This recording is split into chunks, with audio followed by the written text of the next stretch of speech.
Sorry, I stalled so you would clap longer. I really like attention. There's actually some truth to that. Well, good morning.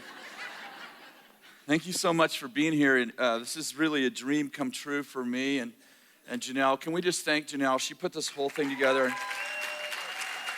Really so proud of her.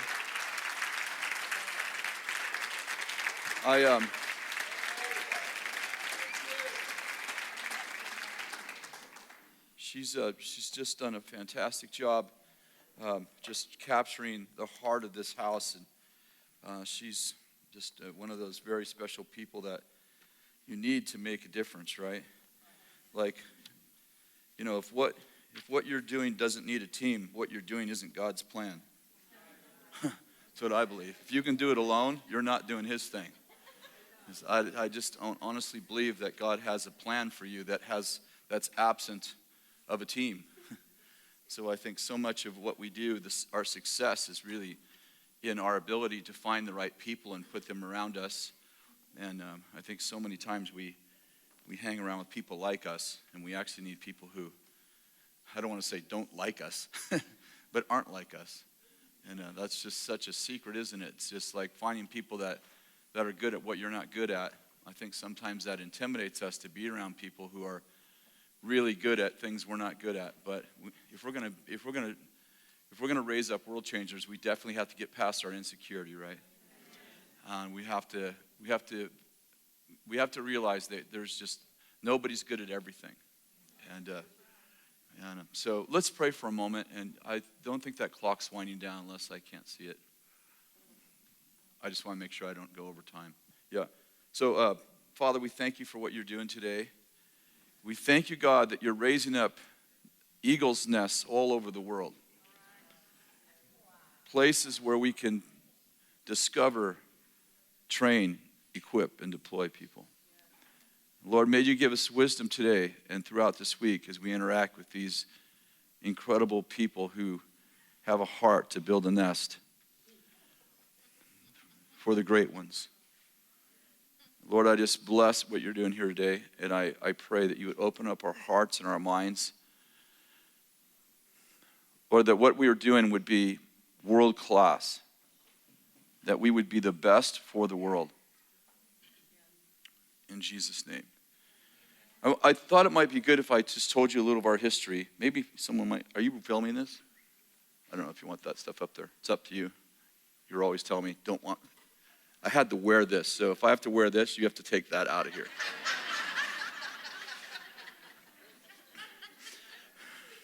I thought I'd tell you a little bit about our history. So years ago, Bill Johnson and I, most of you probably heard these stories, but I thought I'd just give you a quick 5-minute overview. Bill Johnson and Kathy and I and Benny been together. This is our 39th year together. And so we were very closest friends in Weaverville, California, and we were obviously it was a very small town with about 3,000 people, and there was about maybe 300 or less people in our church most of the time. And when Bill came to our church, he was a hippie pastor with a flower child wife.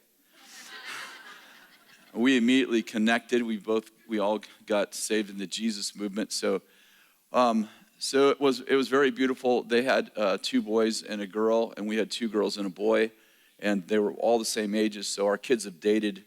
But we did not marry into the Johnson family as of yet. But we used to have grandkids now who like each other, so there's still hope.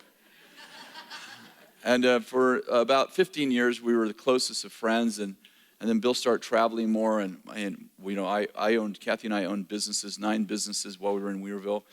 But we were the youth pastors for 9 years, and we were home group leader for 17 years. And for about the first 10 years, I was Bill's backup if he couldn't preach for some reason. And so we just became very close. And then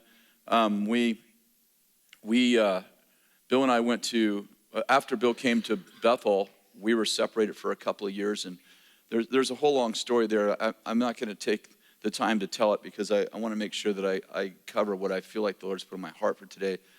But the short story is we ended up in the airport together in San Francisco on our way home from Colorado, when we had visited my daughter's and son-in-law's base, YWAM base, And Bill said, I'd love for you and Kathy to come and lead this school ministry, which we had been trying to start a school even in Weaverville. Bill had actually had some classes, and so we had talked about having a school ministry for some years. And that short story is, I didn't realize at the time, for the first 10 minutes, that he was talking about leaving our businesses, because at the time we had 4 businesses. But it became very clear as we were talking in the airport that he meant leave everything and follow me, which not too hard for me, but Kathy, she's not so faithful. I mean that in a joking way, of course. She actually likes to have facts and figures, just so not spiritual. I came home and with that good news that God had called us to leave everything and follow Bill. And anyways, through a conversation that included tears, she said, I'll do anything that you want to do, providing God talks to me too. So 2 weeks later at Morning Star, Rick Joyner's Morning Star, the Lord spoke to her, and she ended up on the floor, and it was really powerful. And then came home and said, this is what we're supposed to do. So we sold our businesses and ended up at Bethel. We didn't get paid for the first year.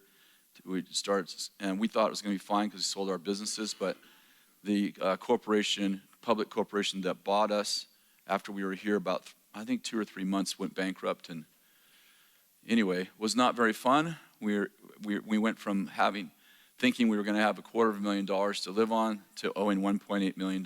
So when we started the school ministry, we actually owed $1.8 million. And then we went to see the elders. Again, this is all a really long story. Like every one of these is a message. I'm just trying to give you an overview, kind of like where we were and how the school started and what it looked like and why we did it. And then some things that we've seen that are being successful. And I want to share with you our failures too, so that you get a good idea of like what not to do. We could write a book, What Not to Do. In fact, I'll pause for a second and say this. The reason why we have this school is because, we started doing curriculum about, probably 5 years into school ministry. I had a real vision to reproduce what we're doing all over the earth, because we kept having people say, how do you do this? And what do you teach? And I'm like, we need to develop curriculum. So it was not less out of vision and more out of people just pulling on us. And then we developed curriculum. Then people would ask, when we'd have, I'd get emails, 5 of them a day, like, and what would you do if the student did this? And how would you do that? And how would you be? And I'm like, huh. So then Amy Jackson was our first school overseer. So we started a whole department of school overseeing. And then pretty soon she had a couple of interns with her, and they were getting swamped with calls, so they couldn't keep up with it. And I'm like, I think we need to just do a school once a year for everyone who's doing a school. Bring in our teams. Like we're not bringing in necessarily our, the most famous speakers. We're bringing in people who are actually doing school. So you can ask questions. You can hear like every part of school. So what we did, and Janelle's done a beautiful job of this. She put this together. What we talk through is who's actually running our school, who can answer the hard questions, and so you'll be hearing from them all week long. So anyway, we got here. We owed $1.8 million, and Bethel had no money. Bethel was in financial trouble too. Maybe that's encouraging for some of you. You're like, we have no money. Like, yeah, don't even cry over that. And so we went to see the elders because we were going to quit 4 months into being here because we owed so much money, and we owed 127 suppliers. And like I said, we met with the elders, and I got done telling them the whole story, which was about 35, 40 minutes long, our whole journey and how we got here and what happened, the mistakes we made, and that we'd have to go bankrupt because we owe so much money, we'd spend our whole life paying it off. And one of the elders stood up, who'd been here for 40 years at the time, and he said, when we're a family, and when families are in trouble, they don't leave. And so we don't want you to leave. And secondly, we want you to pray. We want to pray for you, and we want to ask that you don't go bankrupt for 6 months. And I said, I have no faith. He said, would you trust mine? So it was a pretty intense moment. Again, lots of tears, very difficult situation. So the elders gathered around us and prayed for us, and really cool thing happened. The timelines are probably bad. This all happened within 12 months. So I think about 3 months later, we got forgiven half our debt, $927,000. 2 months later, we got forgiven another almost $300,000. And so within the next 3 years, all of our debt was either paid off or forgiven. So that's a good word right there for y'all.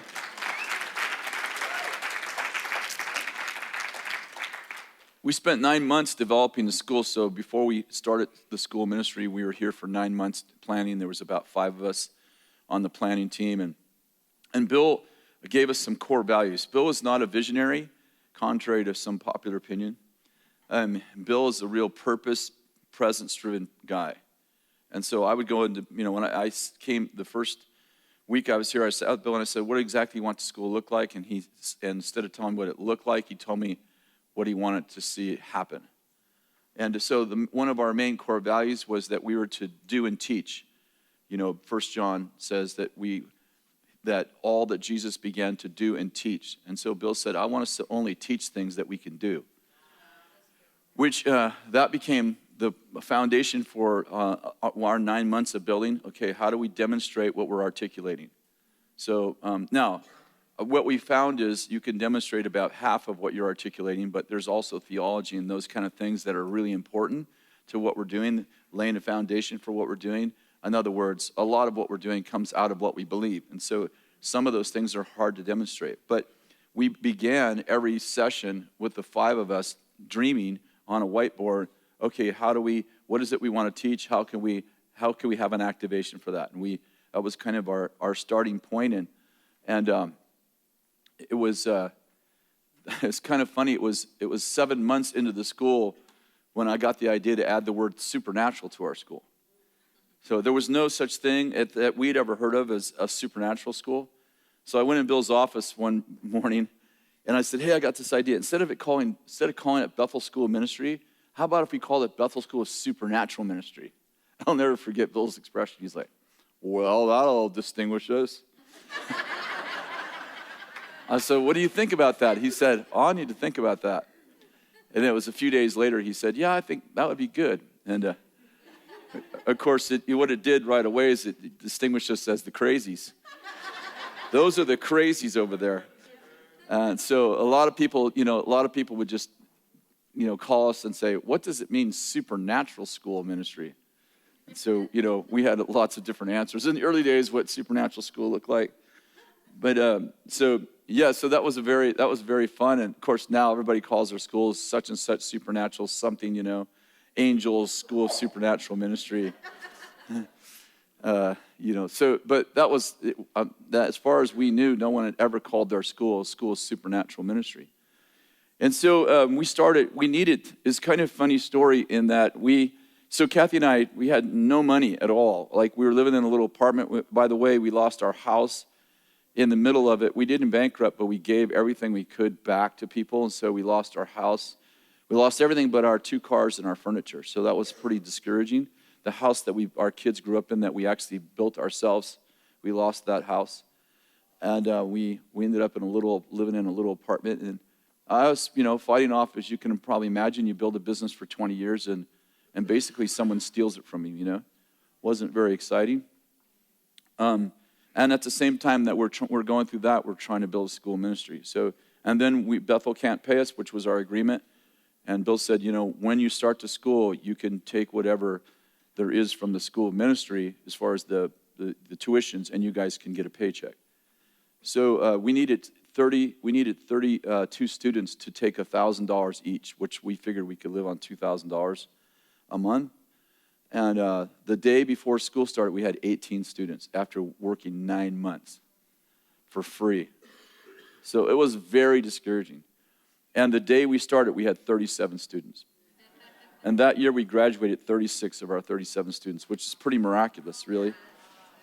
The Lord was really on what we were doing. That's such an understatement. But, we were trying to lay out, we didn't have a curriculum, so what we had is teaching.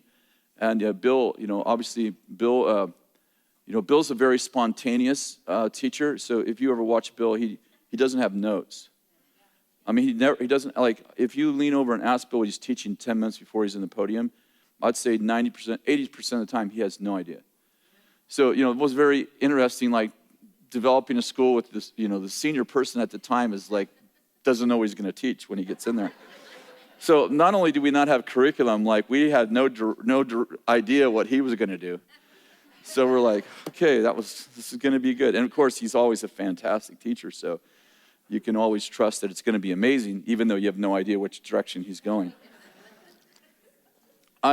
We had some really cool things happen. So remember, we're trying to do and teach, right? So we're in this, at the time we were in what's the hospitality suite at the church now. It's probably about maybe from that pole over in size. And there's 37 students at round tables exactly like this.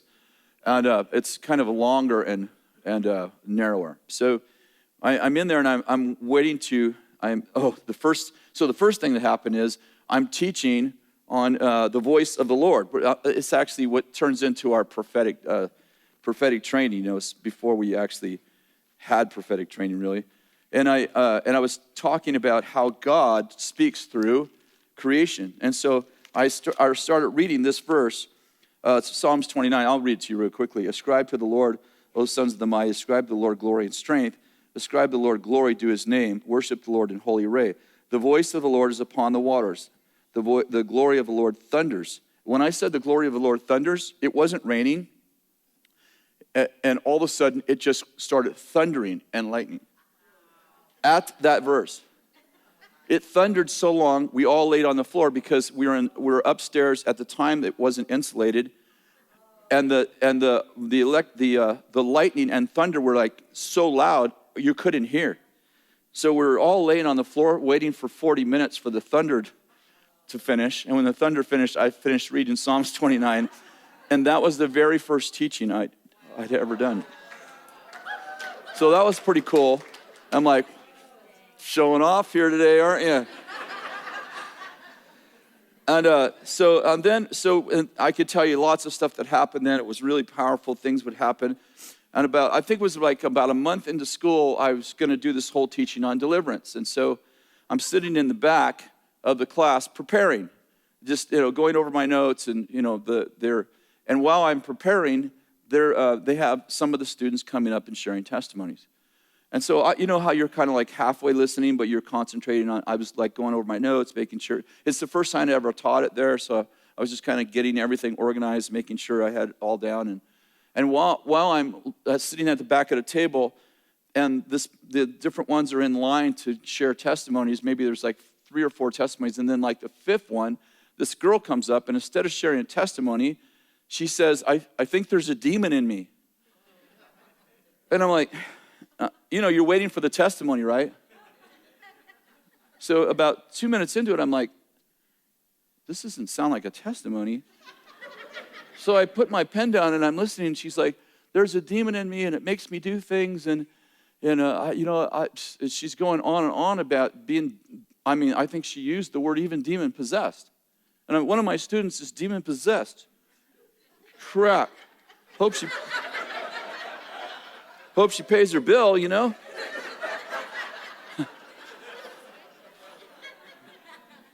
Maybe if she's multiple personality, they can all tithe.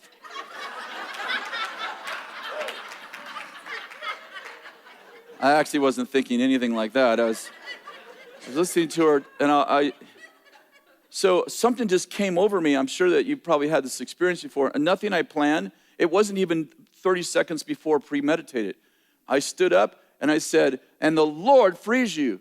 And when I said that, she's a very big lady, and she just fell on the ground, and things started screaming out of her. Now, I was going to teach on deliverance. This is class 1 on deliverance. So I told the students, I said, let's gather around. I'll show you how to do a deliverance. So we gathered around her. She was like on the floor. We just gathered around her, and I started, just talking through basically my notes. Like, this is how you get somebody free. And, and I have done hundreds of deliverances, so it was no anxiety for me. I've done this many times, so I never actually taught anybody to do it like this. So I'm talking them through, and while I'm talking them through showing them I'm showing them and I'm telling them why I'm doing what I'm doing.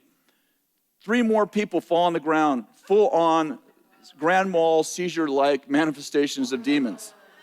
And one of them is my staff. I'm like, oh, great. So I broke the whole class up into groups of whatever that would have been, groups of what would have been, like 8 or something. And I said, okay, 8 of you go there, 8 of you stay with me, 8 there, 8 there, there. And okay, you're a leader of that group, you're a leader of that group. Then none of them had ever even, I don't think most of them had even seen a deliverance, even seen somebody manifest, much less do a deliverance. And they were like, are the demons going to jump on me?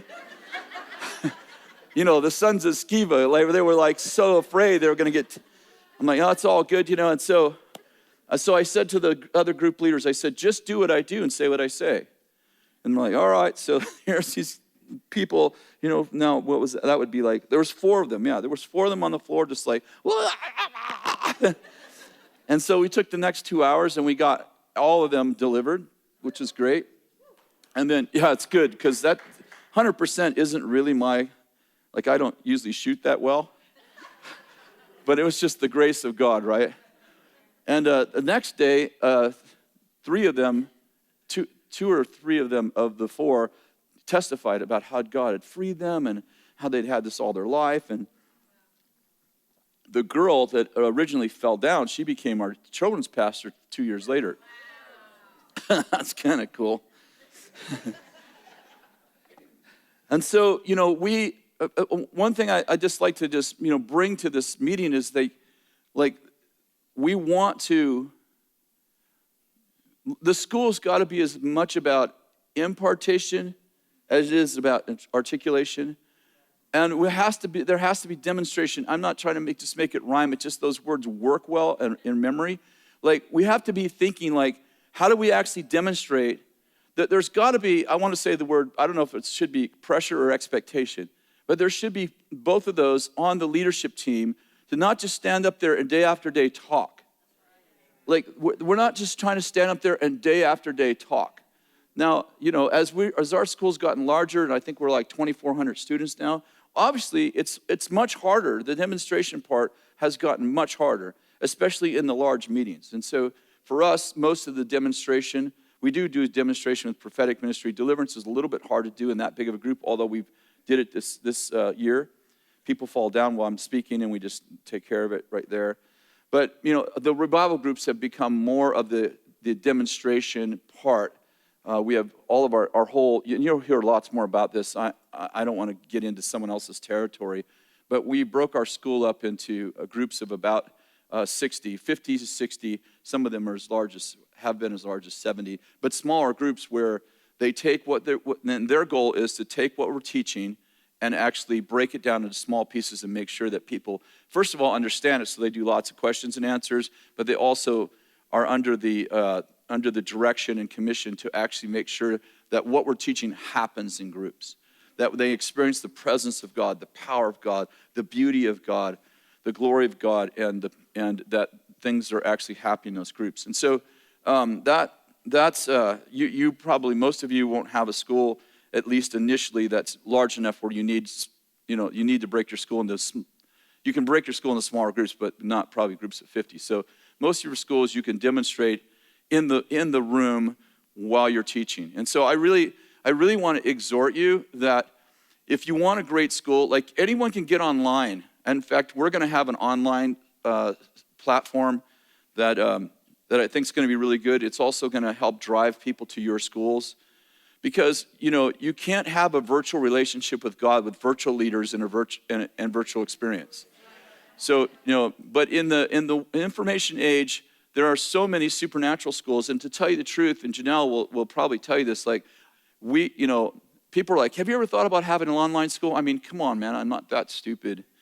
I mean, from the second year, we started Bethel TV. I started Bethel Media, which we used to be called Sound Wisdom. So yes, we wanted to have an online. Yes, we understood about having an online school. Start over. Yes, we had the idea of starting online school before there was online schools, before they were big. There was just a few business people using them. And people would come up to us all the time and say, you need to start an online school. You could touch the world. But I was so concerned, and so was Bill, about the fact that people were going to learn things they never did. And we're going to have a whole generation of people who think they believe in the supernatural because they can repeat it. And so, for 15 years, 16 years, I have been the one person in our environment, and Bill too, but saying, we're not going to start an online school. We're going to end up with a bunch of people that have a bunch of head knowledge again, and the supernatural will be something you believe in, nothing you've ever experienced. So I never wanted that kind of school, and to this day, to tell you the truth, I still don't. It's still not a great passion of mine.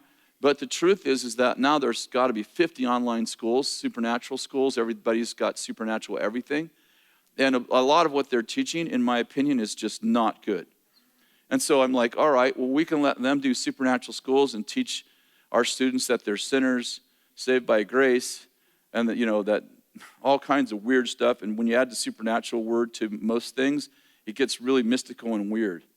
And I'm like, we're going to have a generation of people who actually believe in heresy if we don't actually get involved. And so, and by the way, there are lots of good online schools, so I want to be clear. But there are lots of them that are not. And so over the last couple of years, I've just began to I feel like a conviction from the Lord that we should enter into that world. We've been doing some of that with some curriculum. It's been really wonderful, and people are giving us really good feedback, so I'm like, oh, maybe we just should do it online with the school. But I want to do two things. One is I want to drive the students to your schools and to ours. So I want to, and Janelle and I have had many long conversations about, I don't want the schools to take the place of what you're doing. I want it to be like a big advertisement, like if you actually want to experience this, you should go to a school in your area. So, because I really do believe that people, you need a relationship. They need relationships. They need moms and dads in their life. I am the king of, I don't believe in independence. I only believe in interdependence. I don't think you can find find your destiny without finding your people. So, lots of what I teach is like, you've got to find people. You can't just like hold up in your house and it's me and my three, that's just not the Lord. So anyway, all that to kind of give you an idea where we're going as far as the online platform. We are going to have an online platform. It's going to be excellent. And there'll be activations, asked for on the line. But you actually need people to follow. So I want to just move ahead a little bit and talk about our journey. So the first year, our school was, for what we knew and where we're going and, who the students that we had, basically if you were warm, you were in our school. And I got to tell you, that wasn't always because of great motives. Kris wanted to eat. So we ended up with some wonderful people, but we also had some broken people, as you hear in my demonstration of deliverance. And and the first year, the second year, most of the people who came to our school, they were out of our church. So they knew us. They had followed us for, at least a little bit of time. And something happened in the third year, and we were growing like crazy. So the first year we had 37 students. The second year we had 62 students. The third year we had 127 students. And our goal, like Bill and I talked about, someday we'll have a school of 300. So, we're dreaming big. And we were just started growing exponentially. And then the fourth year, Bill's book came out, How Heaven Invades Earth. And our applications doubled. And we were growing, and it was exciting, but there was something happening. In the fourth year, we graduated students, and I don't know how to say this because it wasn't in my head. There was nothing wrong. Like the students, we always have the students, every year we have them fill out a survey and ask them, to rate the impact the school had on them on every area, because we always want to get better. And the ratings were always good. The students had a great experience. It wasn't like there was complaints, but something didn't feel right in me. I felt something was wrong. And I'll tell you, one of our core values is that every summer we tear the school completely down. So instead of, because I feel like God's always doing a new thing, not necessarily the next thing. So the only way you're going to get the new thing is to make sure that you're not doing the thing that you're comfortable with.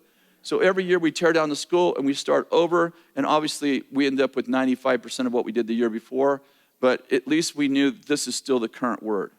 Because it's not what God said, but what God's saying. Jesus said, man can't live by bread alone, but by every word that proceeds, not preceded, but proceeds from the mouth of God. So we want to make sure that we have current revelation, that we don't get old. And obviously some of our videos are old, and we'll be taking care of that real soon. But we want to make sure that what we're doing is cutting edge, that we're moving with the Spirit, and we're not settling in land that,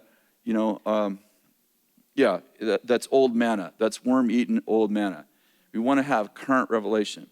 On top of, obviously, core great doctrine that is generations old. And so the fourth year, during the summer, we were doing what we always do, but I was really grieving, and I felt the grieving was from the Lord, but I couldn't put my finger on it. And one day I had this just an interaction with the Lord, and again, most of the students who were with us by the fourth year were not people who had ever followed us before.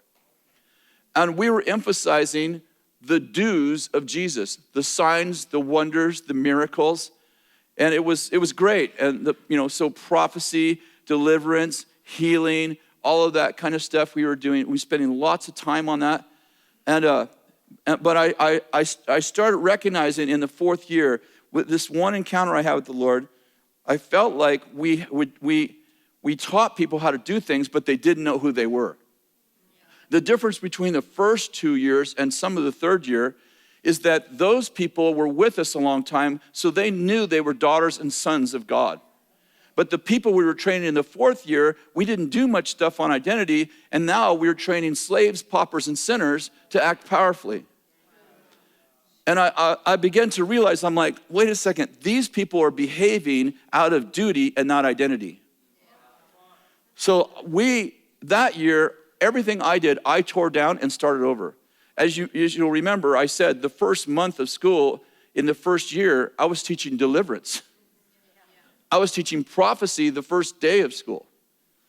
And it's like, okay, and I don't have any problem with that except for if people don't know who they are, then signs and wonders become another law unto themselves, another duty, another way to measure my performance with God. And so I started all over, and it was this same year I was writing The Supernatural Ways of Royalty, and I was going through this stuff in my own life, which I felt was really probably permanent for the school, important for the school. And so I started and I was going through this whole transformation in my own heart, in which that was the year that the Lord told me. In fact, I'll tell you this little story. Is the year the Lord told me, I was laying on the floor and the Lord said, "You're no longer a sinner, but you're a saint." And I'm like, oh, it's not like I'd never heard that phrase before, but when the Lord told me that, it was like, stop teaching Christians that they're sinners. I went into Bill's office and I said, hey, I have this revelation. I want to just run it by you. And he said, what is it? I said, I believe that if we teach people that they're sinners, that they're actually going to be prone to sin. And I just have this idea that when we receive Jesus Christ, that we got transformed from sinners to saints. And of course, Bill had always taught on identity, but never actually took it that far, like you're not a sinner. And I said, I think that we were sinners saved by grace, but I don't believe we're sinners anymore. And I remember this is the transition we were going through, and I'm sure Bill was going through it too, in the sense of the teaching. And he said, well, I need to think about that. He didn't say, oh, that's not good. But he also said, like, it was a new idea for us that we are, and we would teach, we are saints, and we'd also teach you're sinners, kind of like the normal mixture of, depending on the message you were preaching, right? So I'm not saying we never taught people they were saints. I'm saying we never taught people you're not a sinner. And so I was going through this season where the Lord was teaching me about loving me, about me loving me. And I was learning, like, you can't, Jesus said, love your neighbor as you love yourself. So the foundation for loving anyone else is loving you. And I was going through this journey where the Lord was showing me, you've probably heard my messages, because this is the most repeated message I've ever taught. And I was learning that you'll never let someone love you more than you love yourself. And that if someone loves you more than you love you, that you'll build a culture around you that sabotages the people who try to love you more than you love you. And I was learning all this stuff, and I was learning it for me. And I was like, and then I began to see, and I know that how this happens for all of us, right? When the Lord shows you something, suddenly you see it on everybody. And I began to see that our school was a bunch of slaves and paupers trying to do powerful stuff. One of the things that awakened me to the idea with the students is that when as the students were leaving our school, especially the 3rd and 4th year students, they were not having success out of school. And we were getting a lot of feedback. Of course, in those days, we were much smaller, so I was interacting with a lot of our graduates, and they were having, not that they were having a hard time, not that none of them have a hard time now, but I mean, the amount of students that did well in school and did terrible outside of school was alarming. And that's why, and that kind of started me on this journey of thinking like, well, what was different from the 1st and 2nd year? And now the 3rd year students and 4th year students seem to really be struggling. And I began to realize like, oh, it's the same, they're having the same crisis I'm having. They don't actually like themselves. And I was raised in a culture, I'm talking about pre-Bill Johnson, I was raised in a house where my parents, my mother loved me, but my 2 stepfathers didn't like me. That's the story been repeated so many times. But then I got saved into the Jesus movement, which also had a really weird kind of mixture of teaching. Actually, the teaching in the Jesus movement wasn't very good. The demonstrations were awesome. The presence of the Lord was awesome, but our theology was sucked. It was, in my opinion, it was horrible. We have a really bad eschatology idea of the last days, which totally, I think, if you will, it sort of castrated all of us. We couldn't move into society and disciple nations because our eschatology was completely against that. We were like, be separate, come out and be separate sort of mentality. But then we totally exalted not feeling good about yourself.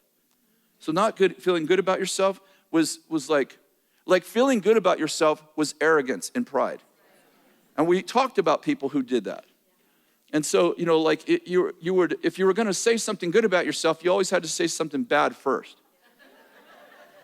Really, I'm being real. Like, you had to kind of like, I prayed for someone and they got well. No, I know I'm a sinner, and I know it was all Jesus. Those were the kind of statements. Like, you couldn't say, hey, I prayed for this guy and he got well. Like, you just could not say that because it looks like, well, you're bragging. And like as if, you had some power to heal them without Jesus or something. And there was lots of statements around, we want to make sure we don't steal the glory of God.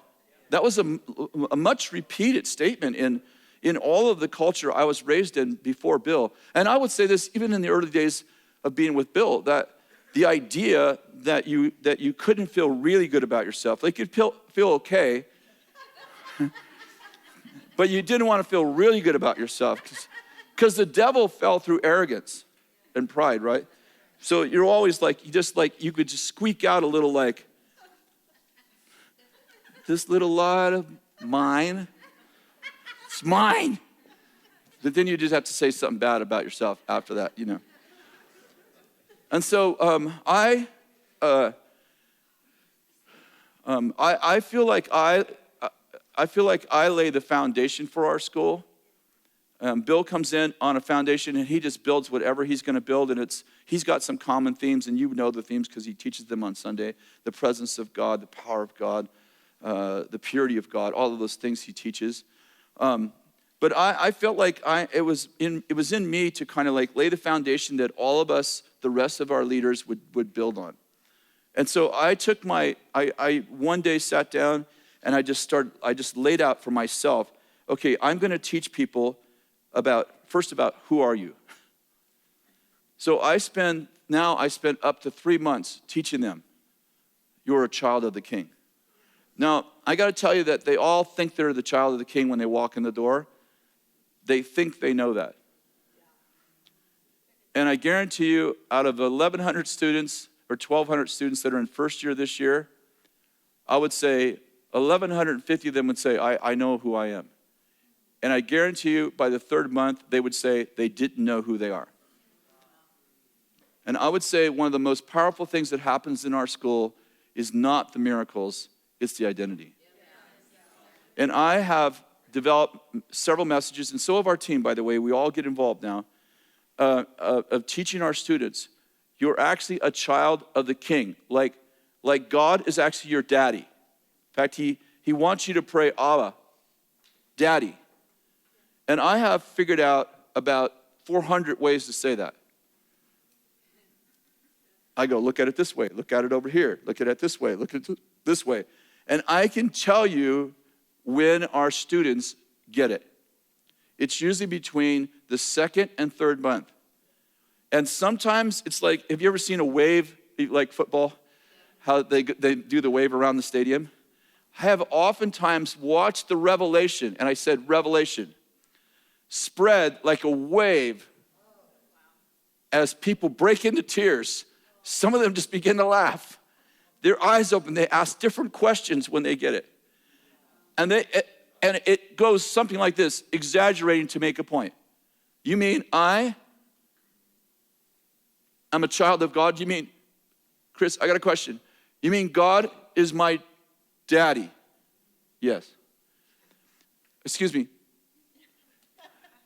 You mean like I'm his daughter?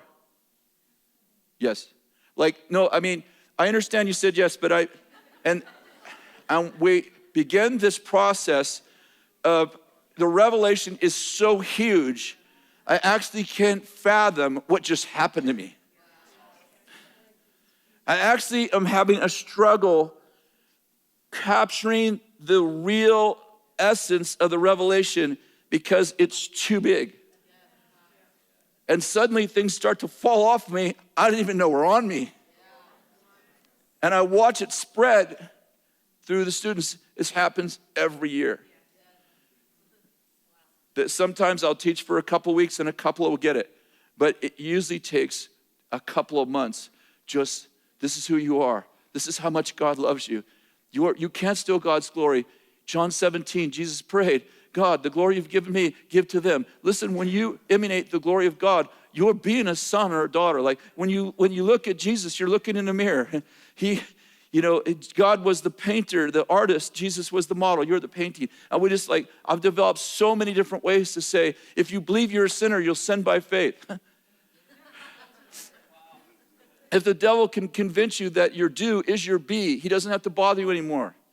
Condemnation means you lied, you're a liar. But conviction says you're way too awesome to be acting like that. Conviction says you're acting below your identity. And we just begin to I can just tell you I have these are all in my brain. I just do this for months.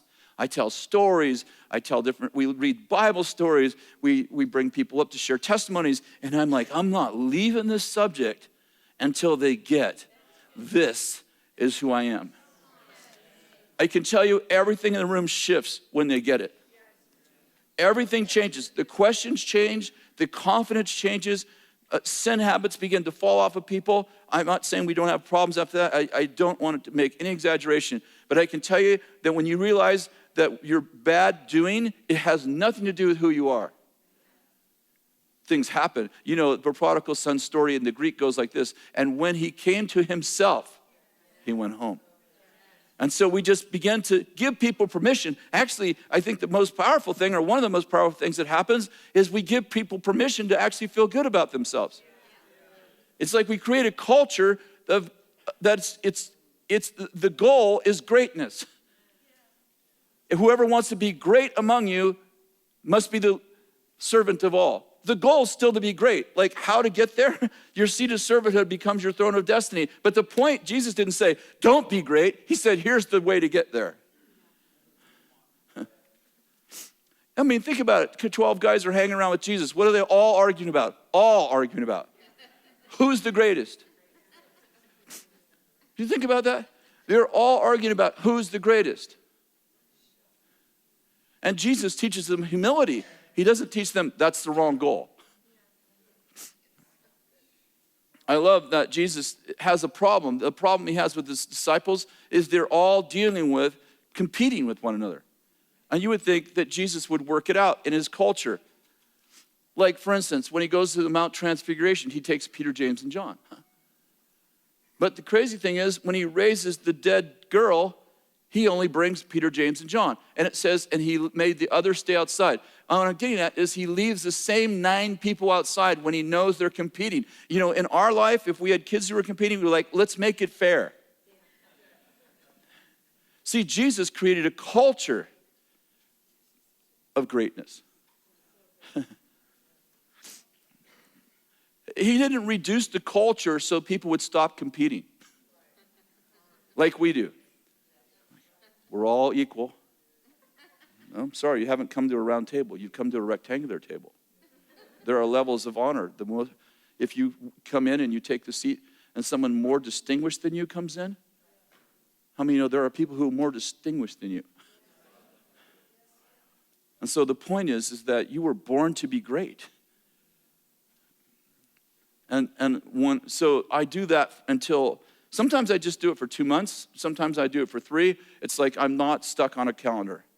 I just do it until we see it. And the next question that comes naturally to people who've got a revelation that God is their daddy is, then how do I behave? I call it, in the book, I call it the attributes of royalty. And I start teaching them, listen, this is how noble people behave. This is how royalty behaves. See, you are a royal priesthood. This is how to behave in the palace. You know, metaphorically speaking, we don't jump up on the couch. We don't put our feet up on the table. This is how we talk. This is how we carry ourselves, because we are not common men. We are noble people. And by the way, the whole world is noble people. They just don't know it. So we're not a part of an exclusive group. We are a part of an exclusive group. The exclusive group is called human, because angels serve humans. And so we began to talk about the attributes of royalty, like how do you actually behave? Now, here's what's important for you as far as leaders of your school. See, whatever you misdiagnose, you'll mistreat. So if you don't make the transition that the people in your school are not sinners, but they are saints, then you will control your students. See, if you believe that they're prone to sin, what do you do with people who are prone to sin? I can tell you that most shepherds who haven't received the revelation that we're actually leading saints.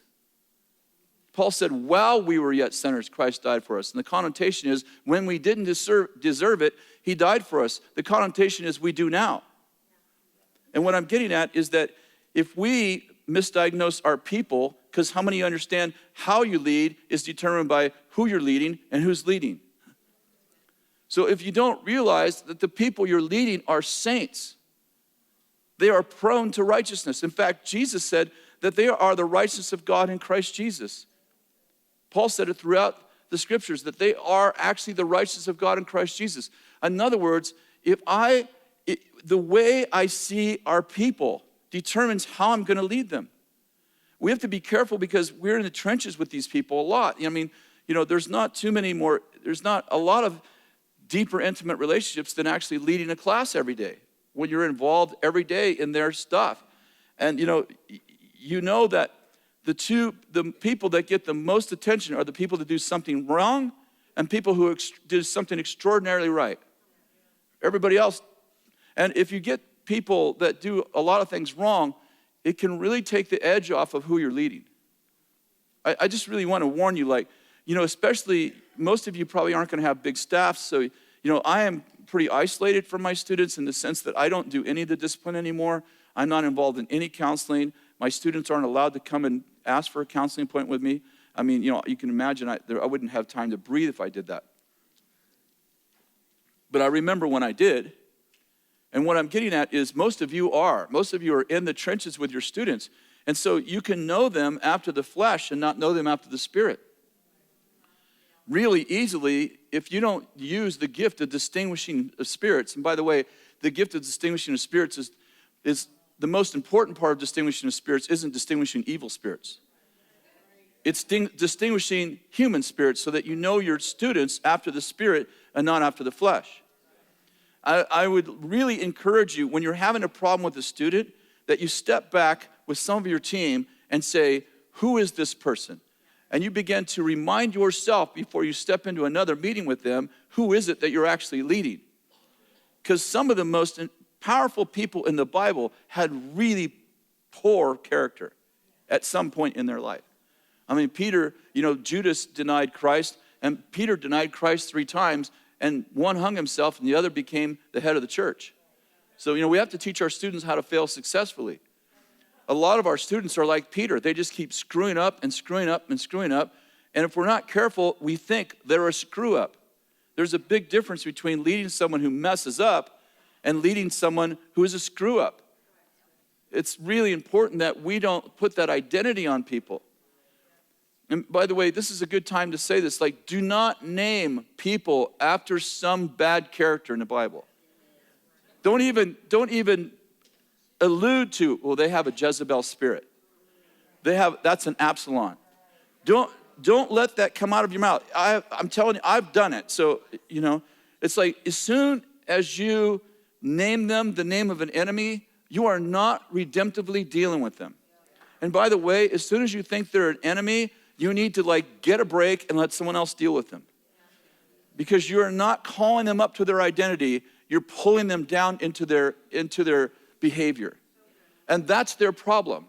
How many know if you believe you're a liar, you're going to lie?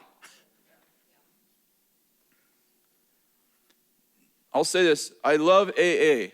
I think AA has done such a great,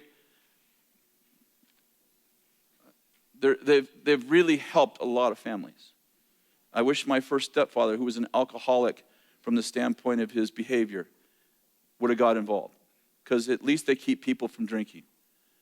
But the first thing they do in an AA meeting, I went a few times with some of my people I was mentoring, they say, everyone stands up and they say, I'm John, I'm an alcoholic. I'm sorry, but believing you're an alcoholic is not helpful. First of all, it's not true.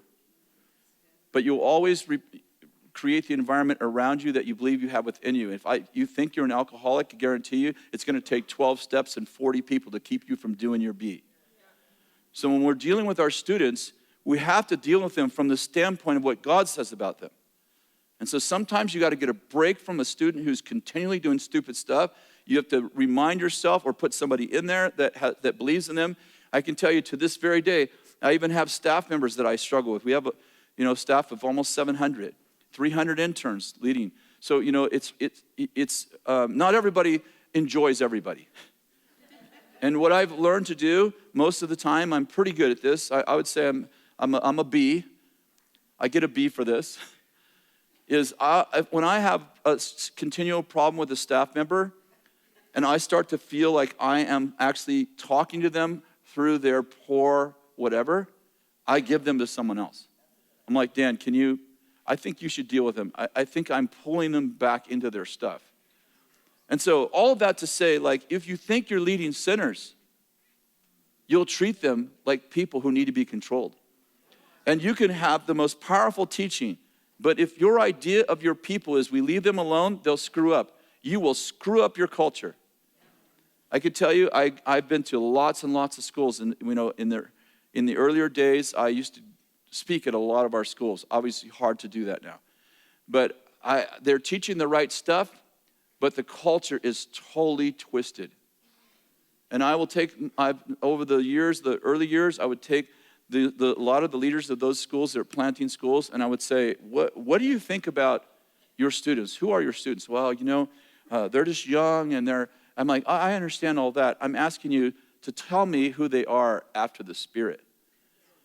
And so I think one of the things that creates Bethel culture is this culture of honor, and I think honor actually begins with identity. I think honor begins with identity, and I think that if you believe that your students are amazing, it's amazing how much difference that makes in the way that you interact with them. So for instance, if we have a student who's doing something dumb, I think continually, especially repeated offenses, I think are people who've lost their sense of who they are. So I can talk to them about what they did that's dumb, and I probably do have to talk about that. But what I'm really going to talk to them about is two things. One, who are you? And two, why did you come to this school? And I'm calling them back to a vision, because without a vision, people perish or they go unrestrained. So I think two things. They've lost their identity and they've lost their sense of purpose. And I think we can talk to them about whatever it is that they're doing that's wrong, and I think we should. But I think that most importantly is that we remind them of who they are and then help them get back to the place of their purpose and vision. That's a good word. Just thinking through if I wanted to say something else about that. So we want to create a culture of world changers. Now, one of the things that I think that is important is that to the level that you empower people, you must confront them. So I could tell you that you're going to hear from the team. Lots of things you're going to hear from the team are the practical outgrowth of some of the things I'm sharing with you. Like if you're going to empower people to a 10, 1 to 10, 10 being the highest, you better confront them to a 10. If you empower people to a 10 and you confront them to a 5, let's say you empower them to a 10 and you confront them to a 6, that 4, that gap of 4 right there, that's going to be your problem. And so I'd propose that you develop a culture of confrontation, because I don't think it's just the leaders who need to confront. I think the culture needs to confront. And I think that that we teach people how to confront nobly. It's interesting to me, the story of King David. I'm actually writing a historic fiction novel. It'll probably take me the next 25 years. I'm working on it for 3 years and have 4 chapters. But I'm learning a lot. And, David was vigilant against enemies.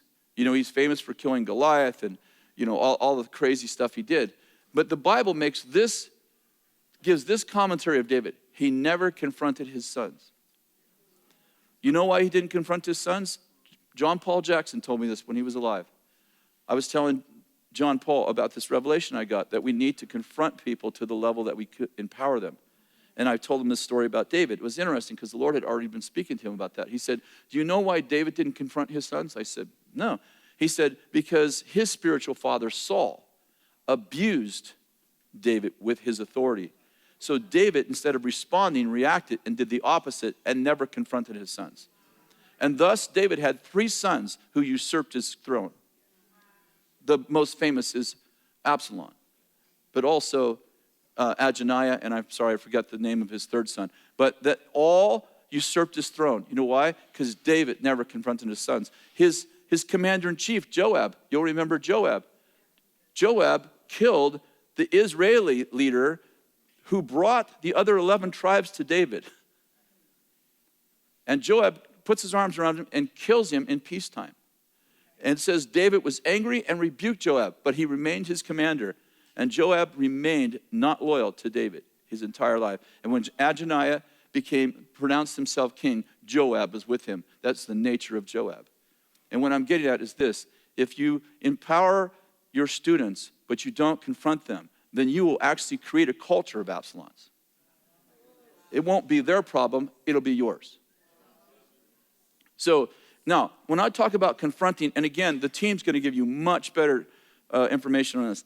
I'm not talking about yelling, screaming, or anything that some of us grew up with. In fact, I'm talking about keeping nobility, honor, and identity at the center of our confrontations, which Bill calls giving people the benefit of the doubt. But the benefit of the doubt doesn't mean I'm going to pray for them. The benefit of the doubt means I'm going to talk to them.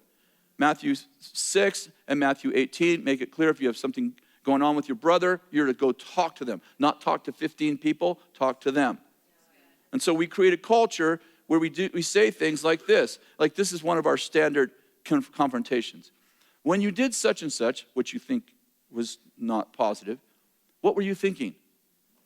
No, it's not what were you thinking, it's what were you thinking? Because I've found that oftentimes people do the wrong thing with the right heart. It's amazing what happens when you go, what were you thinking when you did that? And they go, I was da-da-da-da. Oh. Sometimes even when I view it through their lens, I'm like, oh, well, that wasn't a big deal. Oh, but lots of times I go, oh, you were trying to accomplish that. Okay, here's the way the Lord would have you do that. And so I'm like, you didn't do anything wrong. You had a good heart. You just didn't quite do it the way it could be done. So in other words, I'm confronting thinking the best of you. I'm thinking, you probably didn't know this was destructive. Does that make sense? And then I'm talking through it with you.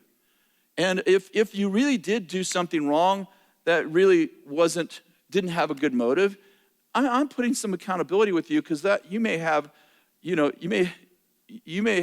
a rut in your brain in which this is your continued behavior. It needs someone to take you by the hand and walk you out of it. Does that make sense?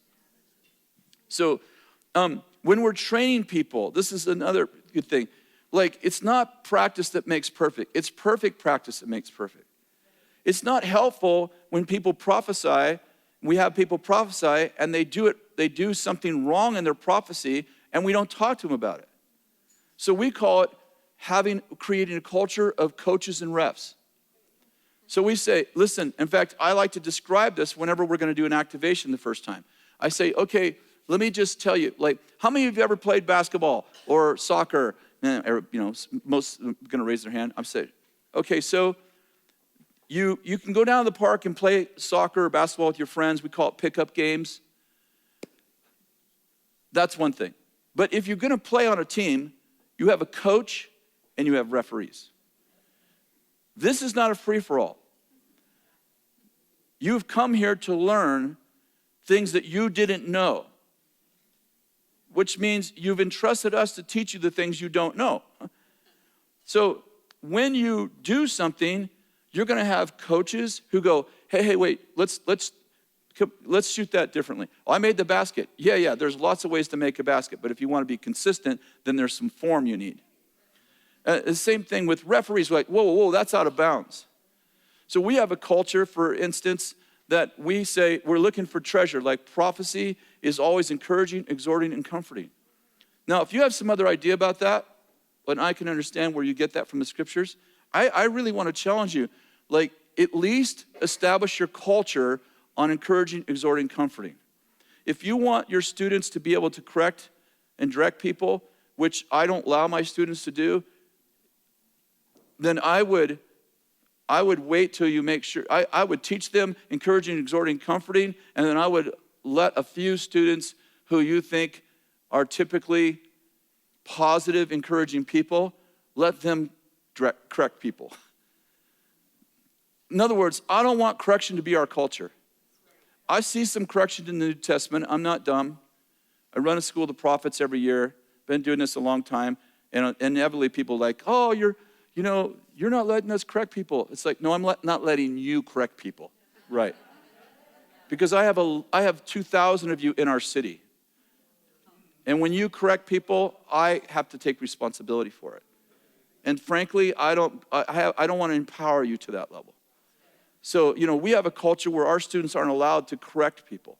They're not allowed to give negative words. And by the way, I could tell you that we get 8 to 10 complaints a year. And, there's 600 people on our prophetic teams and 2,400 people in our school. I think that's pretty good. So, if you want to create a different culture, that's fine. Just make sure you know that Kris doesn't want you to.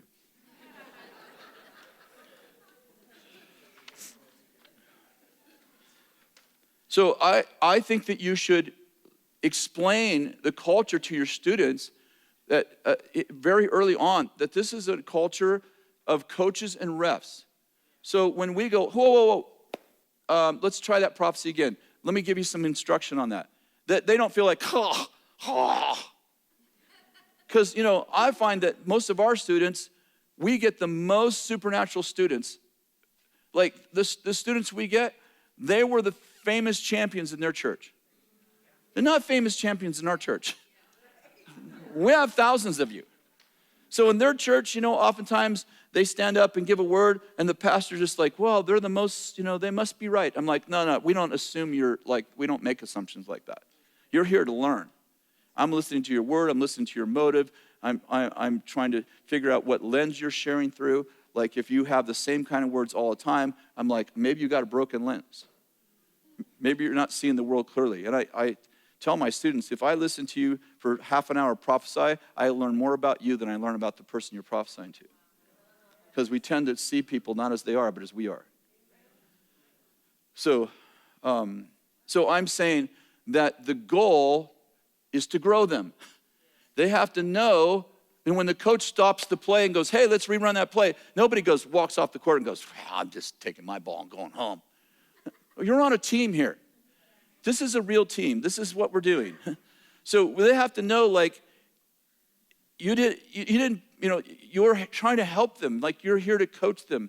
When you go, hey, that's out of bounds, let's not do that. Like, sometimes people are like, I see a storm over your life. And, I remember one student prophesied to a pastor in our environment, I see God, you're like Job, and you're going to lose everything. But God's going to restore twice as much. I'm like, that's not a positive word. Try it on yourself first, And she thought she'd given a positive word because she said, you're going to get double back. I'm like, if I'm rich, I don't need double back. I'm just good with what I have. So please don't be afraid of your students, no matter how powerful they are. Listen, I've seen the most gifted people. I'm probably not the most gifted people on the planet, but I have pastored a lot of really gifted people. I mean, way more gifted than I am, who have terrible character. So your gift does not impress me. And Bill says, if you have character and you don't have power, I'm not impressed. And I would say the same, and I also say, if you have power and you don't have character, I'm not impressed. The goal is to send out noble people. The goal is to mold our powerful people into noble people carrying the mind of Christ, the attributes of God, the holiness of God into a dark world. That's the goal. Okay, the last part, so part one, who are you? I'll do 3 months of that. Who are you and whose are you? Who is God and who are you? Those two are the same to me because when you see him, you become like him. So we're talking about the nature of who he is, and then we're connecting it like you were made in his image. So we're always tying it back to, if that's who God is, then how does that affect you? How does that affect your identity? The next part is, how do royal people behave? And the last part that I do intentionally is then what if that's who you are and that's how you behave, then what's your responsibility and authority? So I always say you can always tell how close you live to the palace by how you behave, by how you respond to injustice. When Moses was living in Pharaoh's palace and he saw his brothers mistreated, he felt like he should do something. That's the normal response of royal people.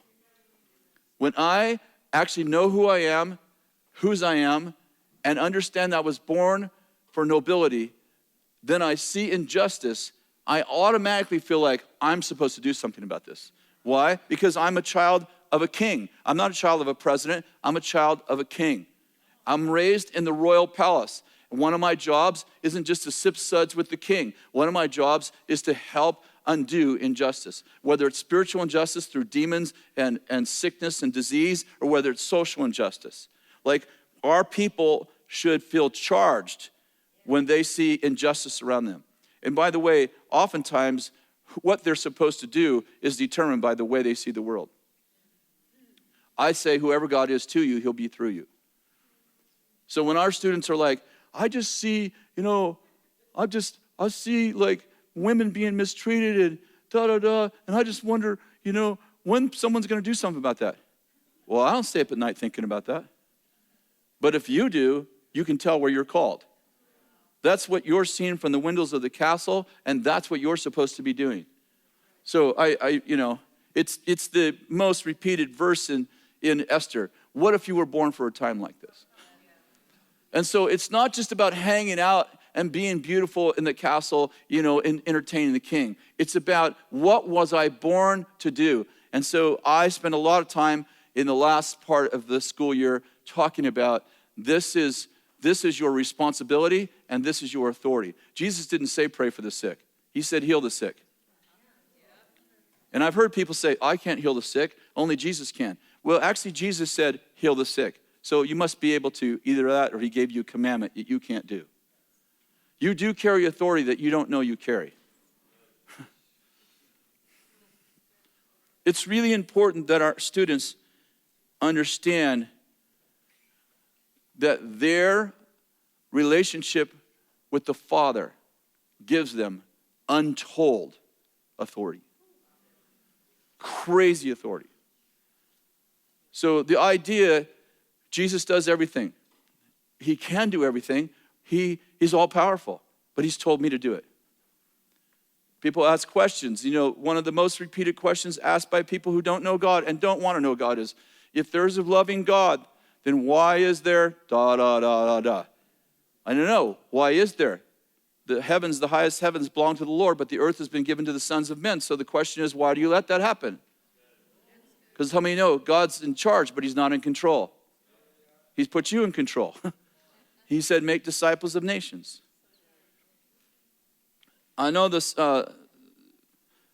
point's probably not going to be as popular, but I think it's become a bigger or a larger part of our culture. I think you should examine your eschatology. If you're teaching, you know, the tribulation and all of that stuff, and that's a big part of your teaching, by the way, I'm not attacking you. I'm telling you what's making our school. You've come here to learn, why are we successful? One of the reasons we're successful is because we give people hope. One of our gals said, he who gives the most hope has the most influence. Jesus said, make disciples of nations, of all nations. He actually said, make disciples of all nations. In fact, Acts 2:17, you know the verse well. It's a quote from Joel. In the last days, I'm going to pour my spirit out on all flesh. In the book of Hebrews, the Hebrew writer says, in the last days, you will not say, know the Lord, for they shall all know the Lord, from the least to the greatest. Isaiah chapter 2 says, in the last days, that the mountain of the house of the Lord will become chief of the mountains. People will stream to it. And it goes on talking about the mountain of the house of the Lord will become chief of all the mountains. It's speaking of authorities. It goes on to talk about what will happen. It says, and the Lord will judge between many nations. And the outcome of that is that they will beat their spears into pruning hooks and their swords into plowshares. And the last part of that verse says, and never again will they train for war. Isaiah chapter 9 verse 6 says, and there shall be no end to the increase of his government or of peace. For the zeal of the Lord of hosts will accomplish this. And we're like, oh, that's in the millennium. It's funny, none of those verses that I quoted said anything about millennium. So I'm concerned that we push the promises of God into a time zone that we have no responsibility for and we can't receive. And I'd propose to you, it was the promises of Abraham that actually became our inheritance. And one of the promises to Abraham was that you shall be a father to many nations.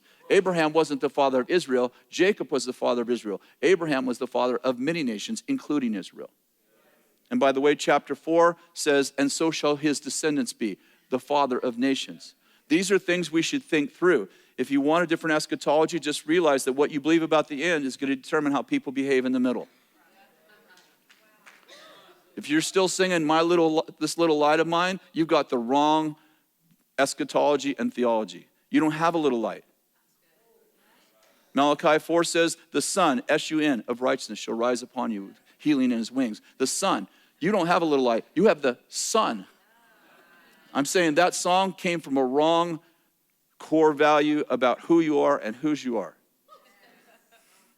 And I'd like to just challenge you on a theology I've heard over and over repeated that says, you know, in the last days, the darkness is going to get darker and the light's going to get brighter. Or they say it like the world's going to get darker and the church is going to get brighter. Well, I'm sorry, Jesus said you're the light of the world. So you're speaking against what Jesus said. The only way it can get brighter in the church and darker in the world, the only way light can get brighter in one place and darker in another is if you shield it, like you put a basket over it. But Jesus thought through that, and he said, no one lights a light and puts it under a basket, but sets it on a lampstand. And then the next verse says, and you're a city set on a hill. So you're not the light of the church, you're the light of the world. So if something's getting darker and the light's in the world, it may be the church getting darker. But that's the only analogy that works. So I'm saying you can't teach the world's supposed to get darker and be congruent with what Jesus said. If you have a different eschatology, please, feel free to challenge yourself. People want to come up and tell me like I don't understand any other eschatology. You remember, I was raised in the Jesus movement, Most famous bumper sticker is, you can have this car in the rapture. I didn't go on to college because I was taught. I got saved when I was 18, and I was taught like Jesus is going to come back any minute and take us out of this terrible world. And the tribulation is going to happen, and you got to watch out for the beast. And we, late great planet Earth was the Bill's, How Heaven Invades Earth book. It was the foundation of everything we believed about eschatology. And I can tell you, so I believed that for 10 years. I taught it to other people. I understand the implications of it well. And everybody that thinks they know about the book of Revelation, I can tell you that people who thought they knew that, they keep changing the dates on their books. And Late Great Planet predicted the end of the world 3 different times, and every edition they changed the date. It's the true story. And by the way, I'm not against Hal Lindsey. He was teaching what he thought was right. Now, we've all done the same. But my point is that eschatology is very destructive to the church. It keeps, the Muslims are discipling 5 nations. How many are we discipling? 0. You have to think through what you believe about the end times. So and that leads to this last point. We should train and equip with deployment in mind. Train and equip with deployment in mind. What I mean by that is protocol matters. Protocol is honor in action. Protocol matters. Funny, one verse that sticks out in my mind, it's kind of a silly verse, but it says that when Joseph was called to see the king, he was in prison and he finally got the opportunity. It says he shaved and cleaned himself up. He wasn't a pig in the palace. Sometimes people, have to get past our stuff so they can get to God because we insist on behaving a certain way. So I want to tell you, if you're training people for your church, and a lot of you are, then the way they prophesy, the way they behave, all of that is probably going to be fine. But if your people, for instance, have to speak in tongues before they prophesy, that's the way I grew up. So we shamba before we give the word. It's going to be hard to do that in places I go. You're like, shut up, you do that in the mall, they're probably going to carry you out. They're going to think you're having some kind of a, epileptic seizure. And, the drama, I love the drama.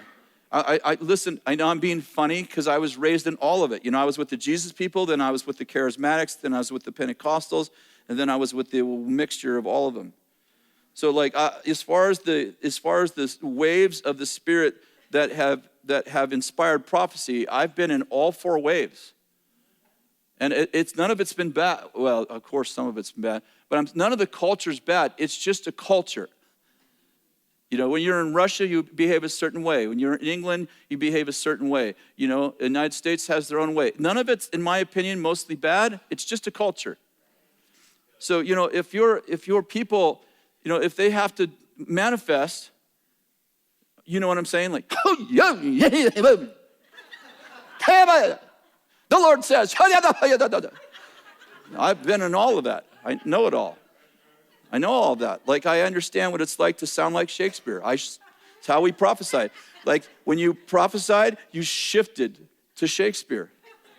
My first 15 years in the Lord, you read King James and you sounded like Shakespeare because that's how Jesus talked.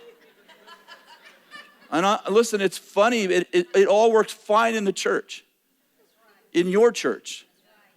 But if you're thinking that you're going to deploy your students anywhere besides your church, you better be thinking about where you're deploying them to so that you train them in a way that's relevant to that culture. I've been, in the last 6 years, one of my primary ministries is to politicians. It's a completely different world.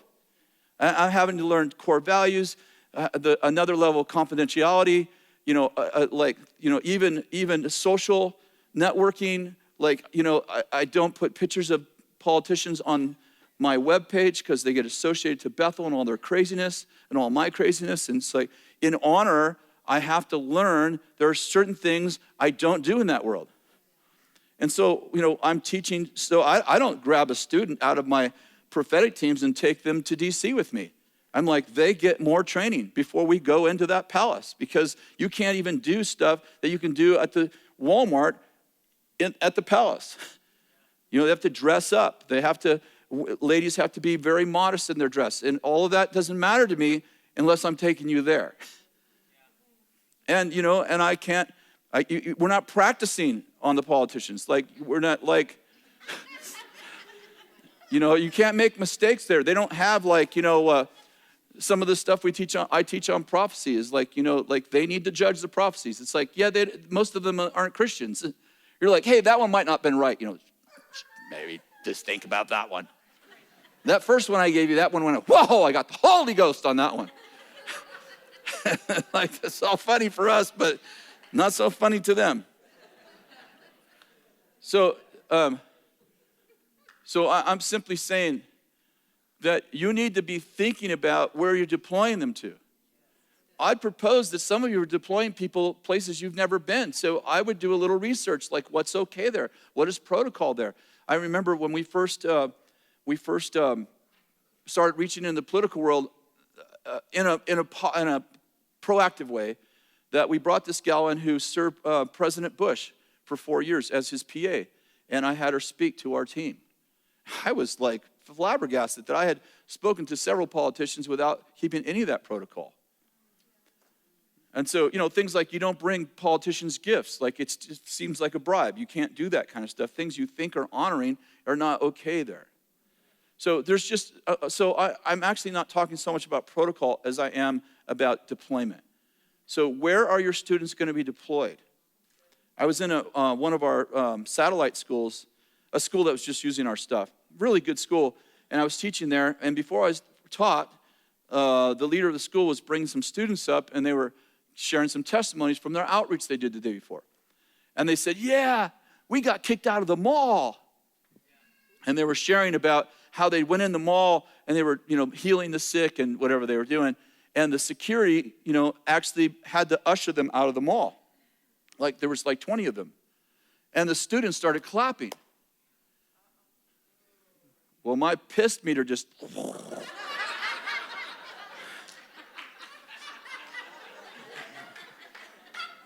I'm like, what are we doing? Offending the world, you only have as much influence in people's lives as they have value for you.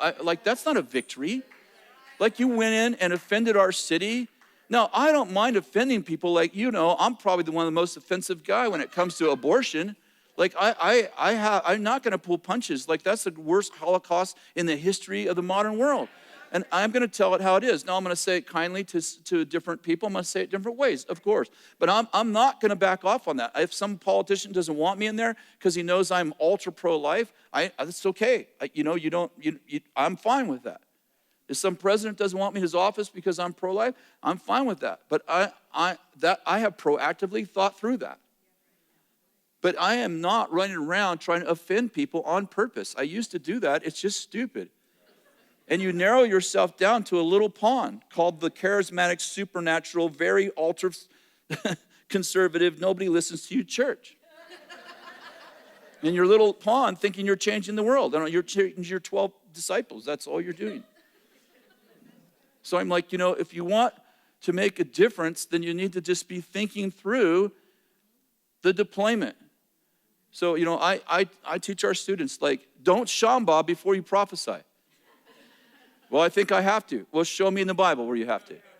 Because a lot of the stuff that we think's Bible is just tradition. It's not bad tradition. It's just tradition. Does that make sense? And there's nothing wrong with tradition unless your tradition keeps people from hearing the gospel because of your tradition. And so, anyway, I get you, I guess, at the end of the week. Is that true? I have another session? Good. So I'll tell you the truth the next session. Why don't you stand? Let me pray for you before you go. I hope I didn't offend somebody on accident. Yeah. Next session I think at the end, I want to talk about moving from denominationalism to apostleships and how that affects our schools. Because we have to be able to